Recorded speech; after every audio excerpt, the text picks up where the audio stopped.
Item: SCP-911. Object Class: Euclid. Special Containment Procedures: SCP-911 is to be stored in a locked high-value item containment box. It is not to be handled with bare skin unless being used in an experiment. Researchers are warned to take extreme caution when dealing with subjects created by SCP-911, due to the possibility of contamination by data expunged.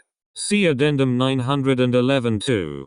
Description: SCP-911 is a papyrus scroll of the Egyptian Book of the Dead, dating from approximately 1375 BCE. Analysis has not shown any anomalous composition of materials.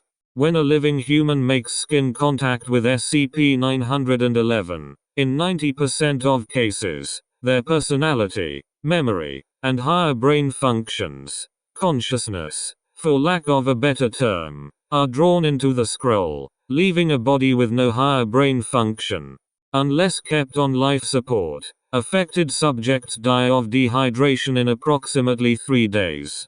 There is a 10% chance that contact with SCP-911 will exchange the mind and personality of the subject making contact with that of one previously stored in the scroll. Personae recovered from SCP-911 are described in Addendum 911-1, and these subjects must be kept in Foundation custody, both for study and for their own safety.